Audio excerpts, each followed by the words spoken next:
how do you solve an ancient mystery? You find clues left behind by people from the past, piece them together, and learn about their lives. Today, we're going to unearth one of the most spectacular discoveries in human history, the Dead Sea Scrolls. In 1947, a shepherd chasing a lost goat tossed a stone into a cave near the Dead Sea. The sound of breaking pottery echoed back. Inside, nestled among the shards, lay one of the greatest discoveries in history, or, as the shepherd probably saw it, some old broken jars. And it would be a few years before people realized what those jars actually held.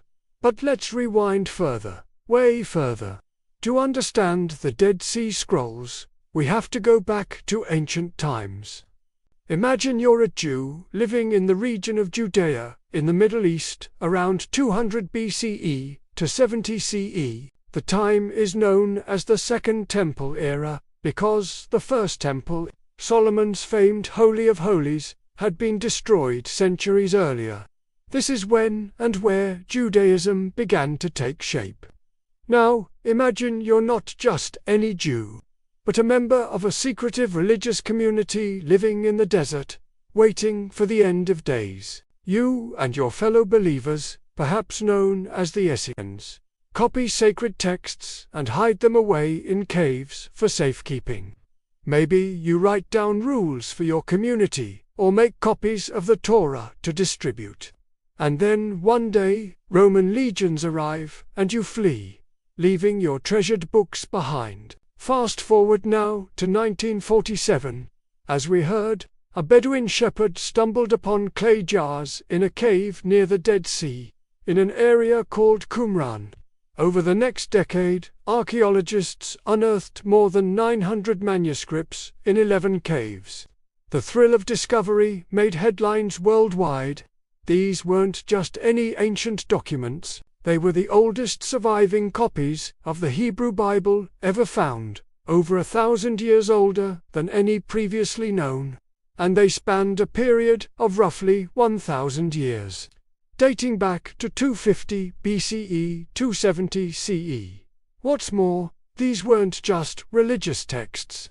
The collection included prayers, sectarian writings, and community rules. We even found biblical texts, like Isaiah, which mentioned the destruction of Jerusalem, penned more than 1,000 years before it happened.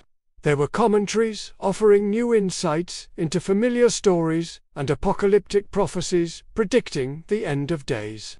To this day, the Dead Sea Scrolls remain a staggering testament to the care taken with books in ancient times. The discovery was so monumental that scholars started working on a critical edition of the texts in 1953, and yet there's still work to be done. Some scholars say up to 75% of the library remains undiscovered, hidden in the caves of Qumran, waiting for someone to find them. Of course, not everyone was happy with the publicity. After all, it says one thing to study ancient texts in a quiet office and quite another to have crowds clamoring for a glimpse of history. For decades, access to the scrolls was limited, fueling wild conspiracy theories. Some said the scrolls contained secret gospels or shocking revelations that the church wanted to suppress, and there were even stranger tales. Perhaps you've heard of the Cave of the Scrolls, which supposedly contains a trove of gold and precious gems hidden by King Solomon. Of course, that's just a legend. Today, things have changed. Most of the Dead Sea Scrolls have been digitized and can be viewed online.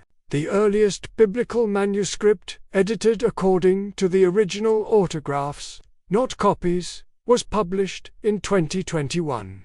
Thanks to these amazing finds, researchers are constantly re-evaluating their understanding of ancient Judaism. But the big question remains, who wrote them and why? Most scholars believe the scrolls were copied by the Essenes, an enigmatic Jewish sect living in the harsh environment of the Judean desert. Their way of life centered around strict rules and rituals, including communal property and celibacy. They were also known for their knowledge of herbal medicine and their connection to the Dead Sea. In fact, the community likely used the salty waters as a natural preservative. Some scholars argue, however, that the scrolls weren't created by the Essenes, but by the priests of Jerusalem's temple. In the 1st century, the temple was the center of Jewish life, housing the Ark of the Covenant and serving as a place of worship and scholarship. When war broke out, the priests may have hidden the scrolls in caves to protect them from falling into enemy hands. No matter who wrote them, the Dead Sea Scrolls offer a remarkable window into the past.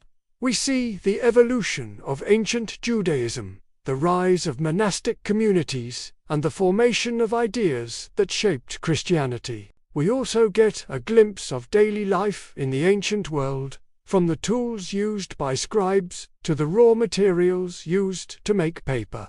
And all thanks to a curious shepherd with a good eye for detail. So what do you think? Do you know about other ancient artifacts that have changed our understanding of the past? Share your thoughts below. Thank you so much for watching. We'll see you next time on History Dude BC.